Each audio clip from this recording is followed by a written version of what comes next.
Hello everyone, I hope preparation अच्छी चल रही है और आज ये लास्ट वीडियो है आपका यूनिट 4 का लेक्चर 7। जितनी भी मैंने आपको यूनिट्स करवाए हैं उनमें जितने भी लेक्चर्स करवाए हैं सिर्फ आप उन्हीं को पढ़ेंगे डिटेल में और अपने नोट्स प्रिपेयर करते रहेंगे तो आपको कोई प्रॉब्लम नहीं आएगी इस एग्जाम में। और एग्जाम के बाद प्लीज आप में से सभी लोगों को मैं बोल रही हूँ मुझे क्वेश्चन पेपर्स भेज दीजिएगा। Political economy of the middle east, this is the topic today. There is a dedicated channel also for all the CBCS and NEP students of English Honors Delhi University, जहाँ पर आपको exams के आसपास काफ़ी tips मिलती रहती हैं, videos के अपडेट्स मिलते रहते हैं और बहुत सी इंपॉर्टेंट इन्फॉर्मेशन जो कि आपके एग्जाम्स में काम आएंगी। तो इस ग्रुप को भी ज़रूर ज्वाइन करिए, इसका लिंक भी मैं आपको डिस्क्रिप्शन में प्रोवाइड कर दूंगी। चैनल को लाइक शेयर सब्सक्राइब ज़रूर करिए। अब बात करते हैं पीडीएफ्स की जिसके थ्रू आप बहुत अच्छी प्रिपरेशन कर सकते हैं। पीडीएफ चैनल अगर आप ज्वाइन करते हैं तो आपको प्रॉपरली सभी टॉपिक्स बहुत ही सिंप्लीफाइड लैंग्वेज में मिलेंगे। थोड़ा सा टफ और थोड़ा सा लेंदी, थोड़ा सा वास्ट सब्जेक्ट है ये, इसकी प्रिपरेशन बहुत ही थरो होना बहुत जरूरी है। साथ ही साथ मैं आपको पीडीएफ चैनल पर इम्पोर्टेंट क्वेश्चंस भी करवाऊंगी तो आपकी 3 लेयर्स प्रिपरेशन हो जाएगी अब बहुत ही आराम से, बहुत ही प्यार से। तो फर्स्ट लेयर क्या रहेगी, ये वीडियोस। सेकंड लेयर रहेगी इम्पोर्टेंट टॉपिक्स फ्रॉम पीडीएफ और थर्ड लेयर रहेगी important questions on this channel. तो इस तरीके से आपकी प्रिपरेशन हो जाएगी। सेल्फ प्रिपरेशन आप अपने आप में अपने टाइम के हिसाब से प्रिपेयर कर सकते हैं खुद को। मॉडर्न यूरोपियन ड्रामा के लिए ऑलरेडी पीडीएफ अवेलेबल है और लिटरेचर एंड डिसेबिलिटी के लिए भी। जिसने भी ये तीनों पीडीएफ्स ऑप्ट की हैं, लिटरेचर एंड डिसेबिलिटी की, मॉडर्न यूरोपियन ड्रामा की और जेंडर की, काफी अच्छे फीडबैक्स आ रहे हैं और सबकी प्रिपरेशन बहुत अच्छी चल रही है। आप भी ज्वाइन कर सकते हैं, आपकी भी प्रिपरेशन बहुत स्मूथ हो सकती है। पॉलिटिकल इकोनॉमी मिडिल ईस्ट, इस टॉपिक को करेंगे और इसके साथ ही हमारा यूनिट 4 भी कंप्लीट हो जाएगा। मिडिल ईस्ट जहां पर कंप्लीटली ट्रेडिशनल फॉर्म में इस्लाम प्रिवेल किया करता था, धीरे धीरे किस तरीके के इकोनॉमिकल चेंजेस आए वहां पर, जेंडर में, लेबर में और इकोनॉमिक चेंजेस की वजह से क्या ट्रांसफॉर्मेशन हुआ, this is what we are going to understand today.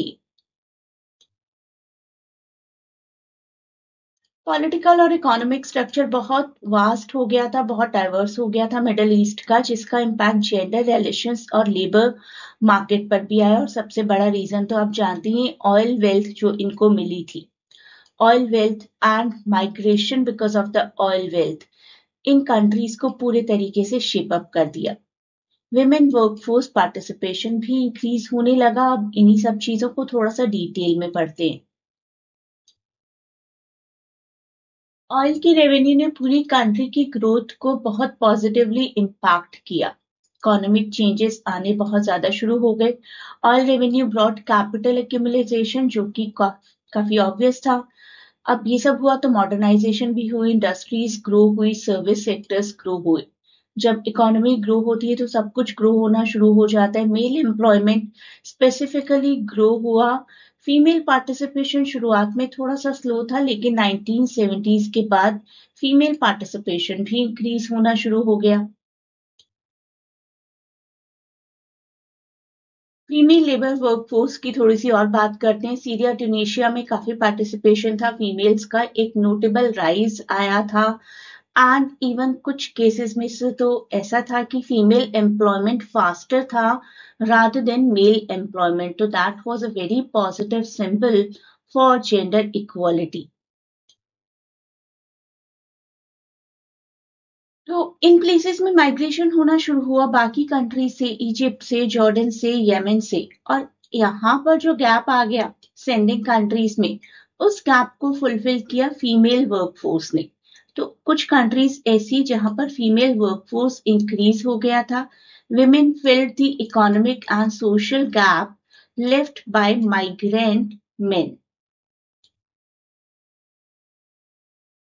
Low class countries मानी जाती थी धीरे धीरे, लेकिन वर्किंग और मिडिल क्लास बढ़ने लगे, एजुकेशन, एम्प्लॉयमेंट, ये सब कुछ इंक्रीज होने लगा, एस्पिरेशंस लोगों की बढ़ने लगी, जेंडर रोल्स में चेंज आ गया। ट्रेडिशनल जेंडर रोल्स के कंपैरेटिवली हमने बहुत बार बात की है, ट्रेडिशनल जेंडर रोल्स क्या होते थे, तो उसकी बात तो आज नहीं करूंगी, लेकिन वो ट्रेडिशनल जेंडर रोल्स ऑल्टर होने लगे थे। That was also a positive symbol. तो बढ़ते हैं अपनी पूरे चैप्टर की समरी की तरफ, जो कि हमारा हमेशा का ट्रेडिशन है।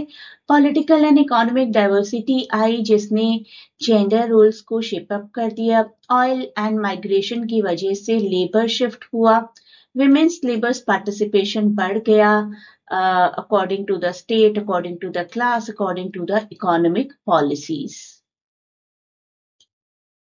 अब देखते हैं इस टॉपिक से रिलेटेड आपको क्वेश्चन किस तरीके का आ सकता है। पॉलिटिकल स्ट्रक्चर्स ऑयल वेल्थ की वजह से कैसे चेंज हुई मिडिल ईस्ट में। Political structures such as monarchies and secular republics, gender norms और विमेन्स राइट को बड़े डिफरेंट तरीके से इन्फ्लुएंस किया ऑयल वेल्थ ने।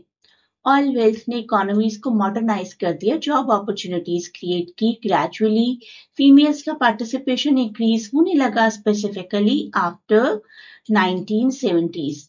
लेबर्स माइग्रेट होने शुरू हुए गल्फ स्टेट्स की तरफ, जिससे कि जहां से माइग्रेट हो रहे थे वहां पर गैप आ गया। उस गैप को फिल करने की रेस्पॉन्सिबिलिटी किस पर आई? फीमेल्स पर। These shifts basically combined with rising education levels and new class formation, इन्होंने फीमेल्स के रोल्स को एक्सपैंड किया in all middle eastern labour markets and countries. तो बस आपको इसी आंसर को थोड़ा सा एक्सपैंड करना है अपने एग्जाम में, nothing more, nothing rocket science. आज की वीडियो के लिए इतना ही, और फर्दर वीडियोस में और ज्यादा जानेंगे जेंडर मोमेंट्स के बारे में। Please do not forget to share and subscribe the channel and provide your valuable feedback in comments. Please do not forget to share and subscribe the channel and provide your valuable feedback in comments.